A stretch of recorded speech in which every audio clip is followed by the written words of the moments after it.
We take a trip once again into the country of Turkey to explore more of the culture, people, and history. We had an amazing time with part 1, and you guys really loved it, so here's part 2 in our Facts About Turkey series. Thanks for joining me here on another episode of FTD Facts. My name is Leroy Kenton, and I'll be exploring some general facts about Turkey. Turkey is a nation between Eastern Europe and Western Asia, and it has deep cultural connections with Greek, Persian, Roman, and Ottoman empires. And guys, before I continue, if you're loving these videos that we do each and every single week, let me know by giving this video a big thumbs up. And if this is your first time here, subscribe. You don't want to miss a video. So let me start off this episode by saying, do you know the legendary city of Troy? Well, apparently it's located in Turkey, or it was located in Turkey, or where Turkey is.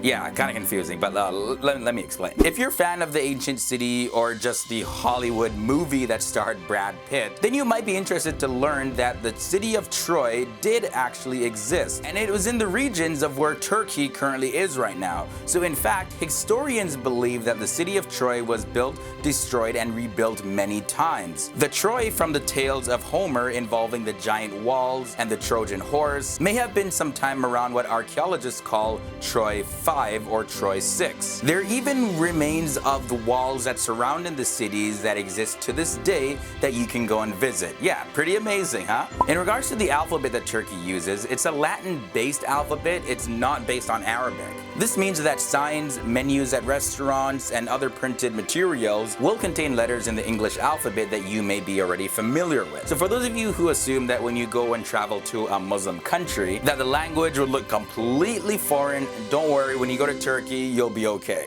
In terms of the Muslim population of the country of Turkey, while nearly all the Turkish population is Muslim, Turkey is not officially a Muslim country. Yep, that's correct. Turkey has actually been officially a secular country since the year 1927. So, you know these plants right here? Tulips? The tulips were introduced to Europe through Dutch traders by the Turks in the 17th century.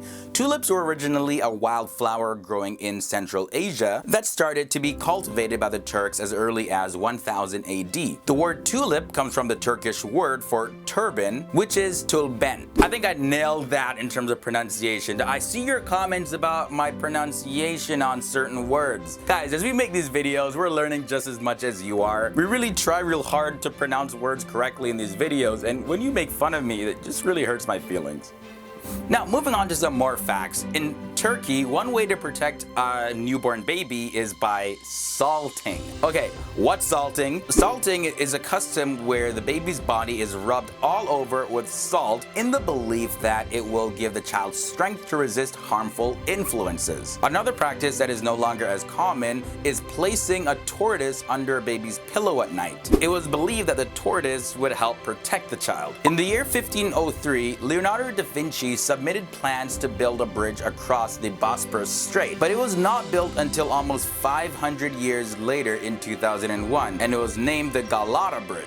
We often hear about major construction projects being delayed a bit, but delaying for 500 years? Yeah, that's a first, but it got done. Okay, so now let's talk about camels. Yeah, one animal that I would love to take a ride on. Did you know that camels are not actually native to Turkey? This is despite the local popularity of camel wrestling, as well as the popularity of camels at Turkish resorts. One thing to note about camels is camels will wrestle only during their mating season, which lasts from November to March, and a female camel is paraded around in front of two males to provoke them. In the modern Turkish history, it's important to know that Turkey has an international foreign policy of peace. The country has always actively sought out peace relations with other nations, having learned their lessons after the then Ottoman Empire sided with the Allied powers during World War I. Ever since then, Turkey has maintained a neutral stance. In fact, during World War II, Turkey maintained a neutral stance until it finally sided with the Allies towards the end of the war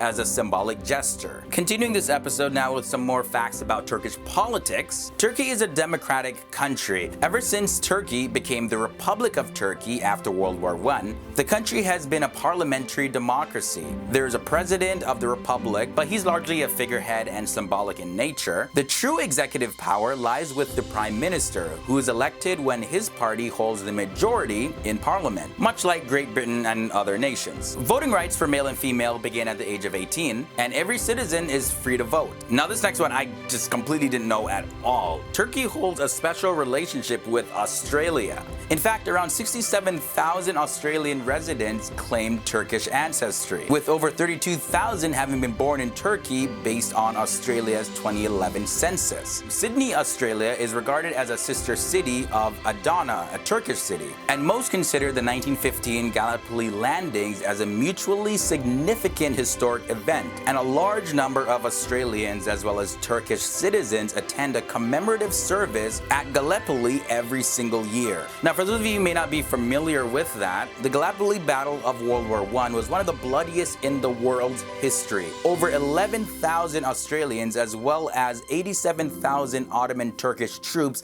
died fighting the Allies during the battle. The plan was to knock out the Ottoman Turkey, Germany's ally, out of the war. The Turks won the battle, and the victory saw the triumph of Mustafa Kemal, who we mentioned in part 1. He was a 33-year-old lieutenant colonel who commanded the 19th Turkish Division, and he famously told his men this: "I don't order you to attack, I order you to die." As Mustafa Kemal Ataturk, he became the founding father of the Turkish Republic in 1923. Now when we take a look back, Turkey is home to 2 of the 7 wonders of the ancient world. They have the Temple of Artemis at Ephesus, and it's near Izmir, as well as the Mausoleum of Halicarnassus in Bodrum. Now these wonders originated during the Greek era in 2nd century BC. Now when it comes to food, when you think about Turkey, right away the first thing that comes to your mind is Turkish Delight.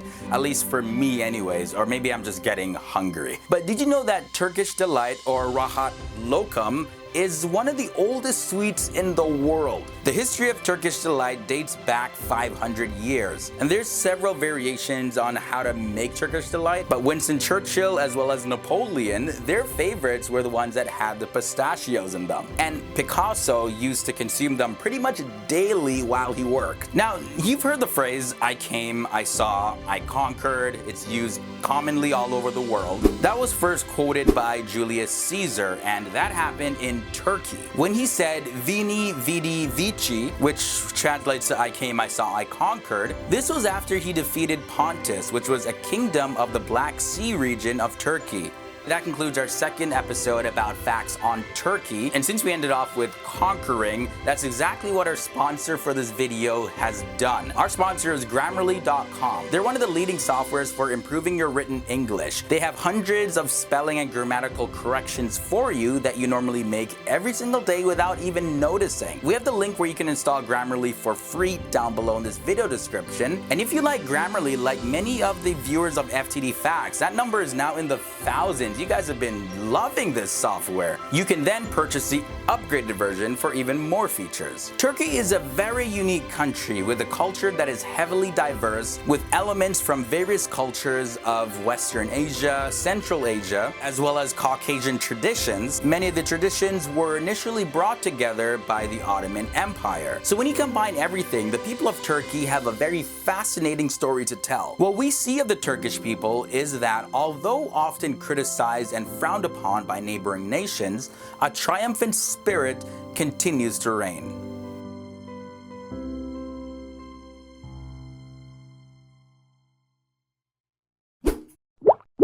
Hey guys, you made it to the end of another episode. You can watch more of our country videos. We talk about different places all over the world, or check out our other videos that relate to Turkey.